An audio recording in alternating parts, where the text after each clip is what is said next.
Okay, so this is really awkward, guys. I actually know Kendra, who fell in love with her psychiatrist.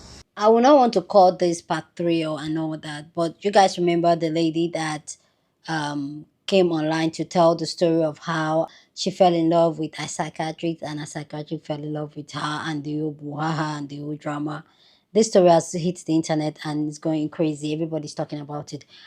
So yeah, let me give you guys the update on this story. Hey beautiful people, how you all doing today? It's your girl Destiny here and welcome to my channel. How have you all been? Hope you guys are doing great. So the update on the story is that, like I said, the video has gone viral. Everybody's having the conversation, and you know, if you watch you watch the video, you hear her always talk about that she is a coach. She coaches people and all that. So one of our clients that she coached has come forward to speak up and share her experience on what, like, how things went. And also it happens to be that during the frame of her being a client to her was also the same timeline of when she dismissed a therapist and had the issues with the psychiatrist. So anyway, guys, let's go check out that story because not only me will hear this story. Let's go check it out and then we'll come back and talk more. Okay, so this is really awkward, guys. I actually know Kendra, who fell in love with her psychiatrist. I've actually known her for many years, and I was one of her coaching clients for the last 3 months. Okay. And to say that I am really disturbed and confused and like not feeling really great about this would like be an understatement. So definitely, if you guys want, I'll get into it and talk about the coaching and kind of like my thoughts and feelings afterwards. I mean, I don't really have any thoughts one way or another about like her psychological state, really. Well, maybe I do, but like, I'm an accountant. I'm not really someone who can like diagnose or anything, but I can talk about like what happened in our sessions and just kind of like, I became one of her clients like right after she stopped using both her therapist and this like psychiatrist guy. And now that I know that, that really does add like an additional negative layer to like our experience together. So Okay. let's get into it. Okay, so like I mentioned, I guess this is going to be like part one of, I don't know, I'm going to try to keep it short. I'm not trying to do like 30 parts, guys. I just really need to talk about it. So I've actually known Kendra since 2018. We both used to live in the same city in Oregon. And we actually met through an extracurricular activity that we were both in and became like really good friends while we lived out there. In 2020, I moved away, and then shortly after, she moved to where she is now. And as with like a lot of things in 2020, we kind of like lost touch, and so like we weren't like texting each other all the time, but we were like still friends on Instagram. And over time, like she made it very public when she went sober, and I just always kind of remembered that and supported her. And this past spring, I had an incident where I was in a position where like I really needed to go on a sobriety journey, and I was at like a really low point, and I was just like, who can I reach out to that I know that's like been through this? And I thought of Kendra, and I was like, oh my gosh, I wonder, you know, I hope that like she'd be able to like talk to me about it, you know, like as a friend. We had been friends for a really long time, and I was really hoping that like as a friend she would be able to like help me with this new journey that I was going to go on. So I had reached out to her, and that's when she basically like tried to get me to do her coaching. Okay, I'm gonna try to input the screenshot from her text, but I'm not great at TikTok, so TBD. But I had like reached out to her for some advice, and she told me to book a session and that we would talk more about it. This should have been a red flag. Okay, so I guess this is part two of I don't know who the hell I was friends with and let coach me and take advantage of me at like a really vulnerable time in my life. Okay, so like I mentioned, you can like scrub through my last video and see like the screenshot of the text between us. But basically I had like reached out to her for help with sobriety, and she said, great, let's hop on Zoom and have a conversation about it. So we did a few days later, and this was like in March earlier this year. And we like talk about like what prompted me to want to go sober and just kind of like her experience with sobriety and everything. And she then starts the pitch of like, I do think like it'd be really great if we like didn't just talk as friends, like if we really worked on this together in a coaching relationship, and that like this is really crazy that like I've been brought to her, and like this must be like divine intervention that we're like coming back into each other's lives and everything. And I was like, yeah, like I think it could be great, but I still just like need a little bit of time to think about it, because like again, a lot of stuff was going on with me at the time. And she said, well, normally it is like ADHD coaching, but like I'm more than happy to do like sobriety coaching with you. I've already sent you the invoice and the contract to sign. And I said, I really would like to think about it. And she's like, now's the time, don't think, just do, like you won't regret doing it. So I see the invoice, and the invoice is for $3,000 for 3 months. And these are going to be like once a week, 45-minute long sessions. And I, just got really caught up in the moment. And I said, you know what? And I was really desperate. I think that's like a key thing. I was really desperate. And I did. I signed the contract and I tried to pay. And my card wouldn't go through because it was like an unknown vendor through Stripe. And my bank was like, we're not going to authorize this payment. And I was like, oh, well, it won't go through. It's Friday night. Like, I'll just call in the morning and like get it sorted out. And she's like, I really want you to do it right now. Call your bank right now, and I'll like stay on the phone with you. So we're like on Zoom, and I'm like calling my bank, and I tried for like 30 minutes and none of it was working. And eventually I was just like, okay, I'm like, it's not working. I'm just gonna have to try again in the morning. And I don't know why I felt like I was being held hostage. I was in my home office. I was on Zoom. I could have just like hung up the call, and I honestly wish I did. But again, I was just like at a really low point and kept going, and that's on me. And I soon learned to regret it. So yeah, I guess in the next part I'll talk about like what our coaching was look like, and then in the fourth part I'll do like how we ended. Okay, so yes, I did just pay $3,000 for her. So this is mid-March. And I will say, like, at the beginning, a lot of the techniques and stuff that we talked about for sobriety, like, was really useful. And I am glad that, like, at that really low point, I did have someone who, like, was, for all intents and purposes, like, on my team. Where it started getting weird is, like, when I did my intake form, she did mention something about, like, human design. And I'd never heard about human design, and I genuinely thought that it was going to be like some sort of like psychology thing, or just kind of talking about how like we're like naturally inclined to like drink and like have addictive personalities. And boy, was I wrong. Human design is like similar to astrology. It uses your birth chart and it tells you like what kind of type you are. And if I had to guess, I don't really buy into human design, if I'm going to be 100%. After 3 months of learning about it, I'm not into it. And that is like mainly what drove our coaching, was human design. And if I do believe that's like what a lot of her ADHD coaching is like talking about your human design. So she does my chart, and it comes to find out that like I'm in like the 1% of people. I'm a reflector, which I guess is like the finger of God. And she kept talking about how like I'm the finger of God. That would come up like all throughout like the 3 months that we were talking. It's just like I'm the finger of God, and when this like reckoning happens in 2027 and the new world order comes through, that like I'm gonna be one of the people who's like really leading it. And I was like, okay, this is kind of weird. I don't really know how this is like relevant to sobriety. And that is truthfully like when I started to check out.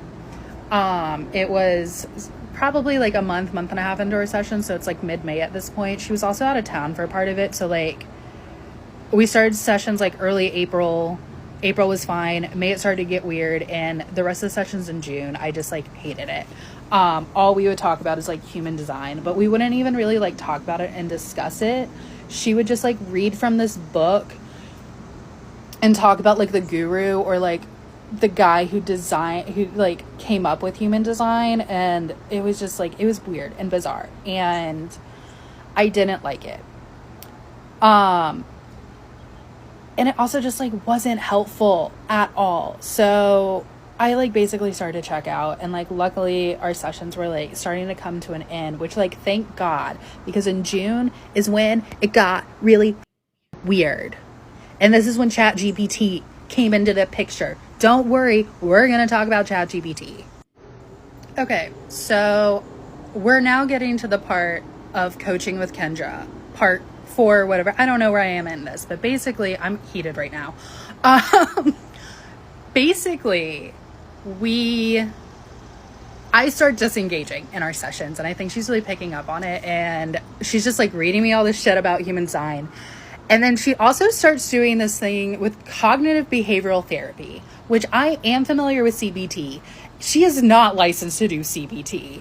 And when we first started our sessions, she like made sure to like reiterate that like she wasn't a licensed therapist and therefore like isn't going to do things like that. And then turned around months later and started doing cognitive behavioral therapy. And this is also when she started talking about Henry, aka ChatGPT. And I'm not very like, I use artificial intelligence at work, like it's very encouraged. So like I'm very familiar with like what these language learning models are like. And I know that like you can't just like start asking it random shit about yourself, like at all. That is how spiritual psychosis happens. And truthfully, that might just be what's happening at this point. So she's like encouraging me to use ChatGPT for cognitive behavioral therapy, which is super dangerous. And I don't even know, like, I can't even tell you like how crazy that is to me. And that's when I was like, okay, like we're done. How many more sessions do we have? Can we end this nightmare? So luckily my sobriety is going well, because coaching's definitely not. So I was like, yeah, I'm probably not going to use ChatGPT. And she was just like, I would just really encourage you to do it.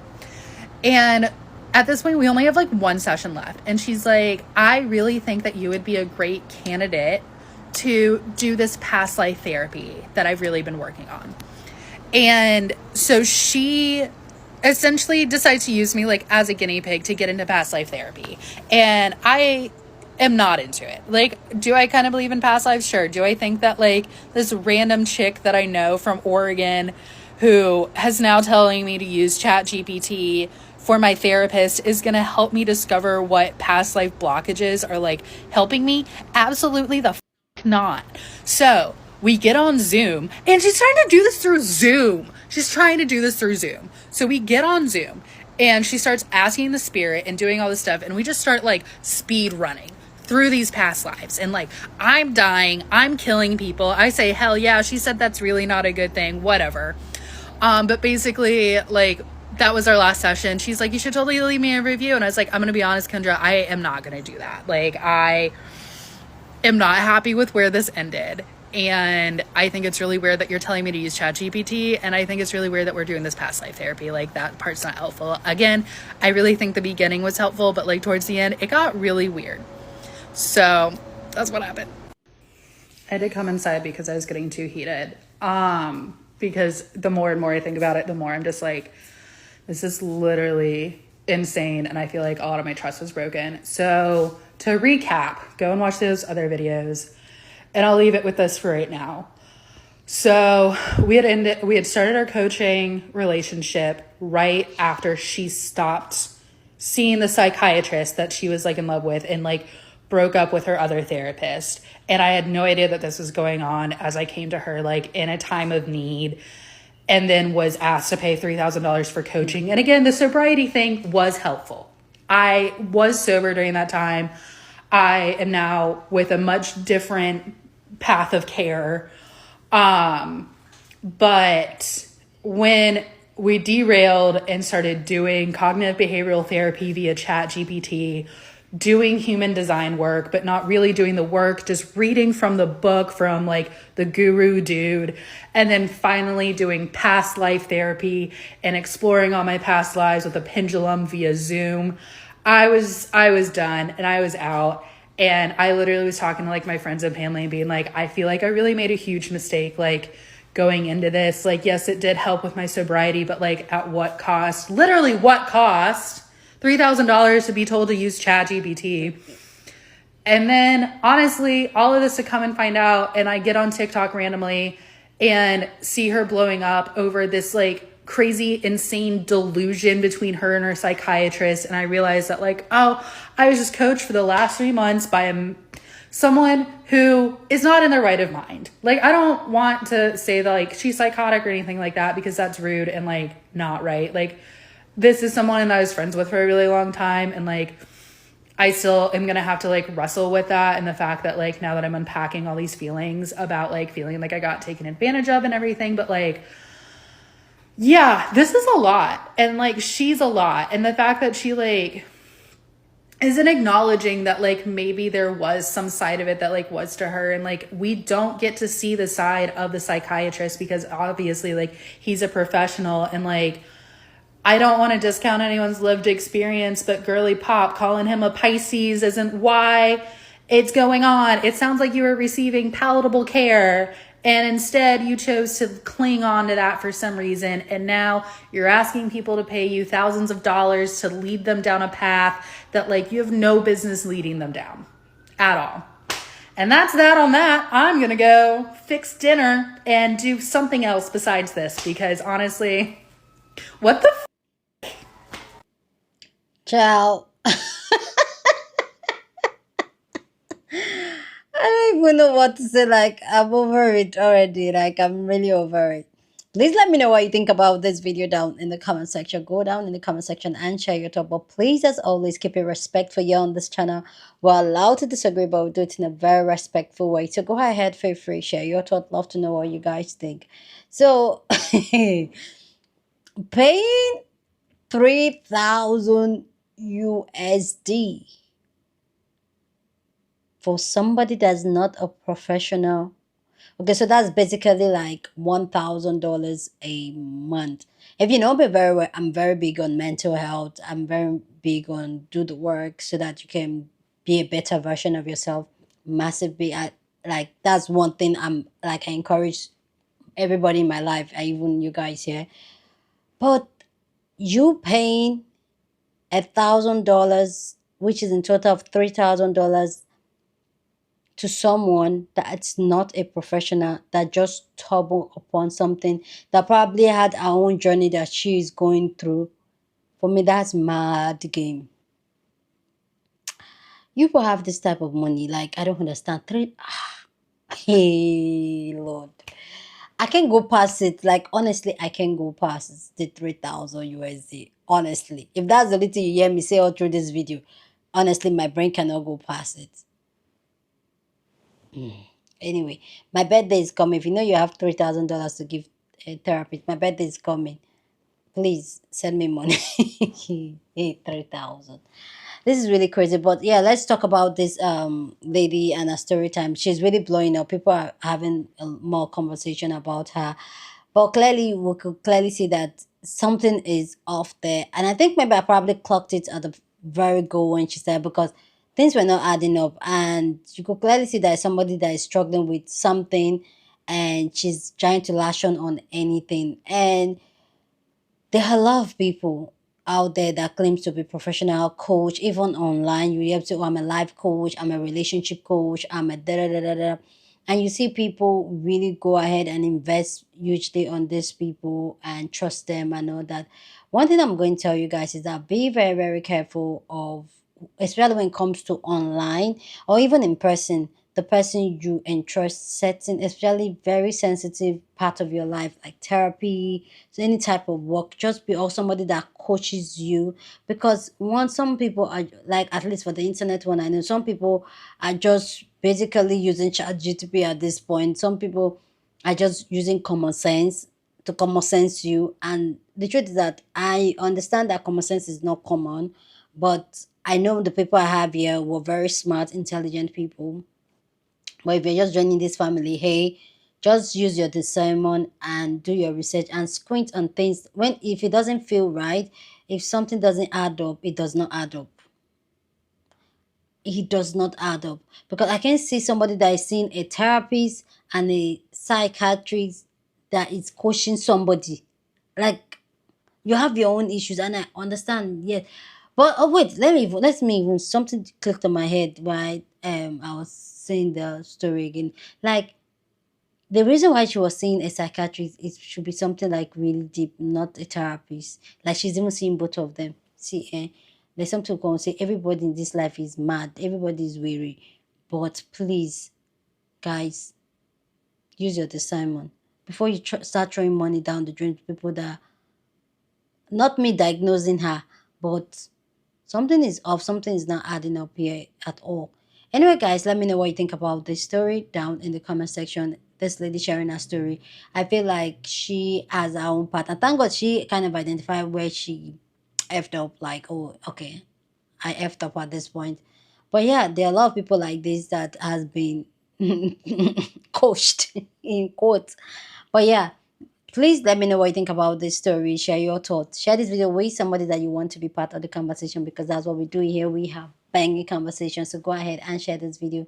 Don't forget to give this video a thumbs up, smash the like button, because this helps YouTube to push up my content for more people to see. And that will be you supporting this channel and this girl here. So go on and do that. Subscribe if you haven't subscribed. And I will see you guys in my next video. Deuces.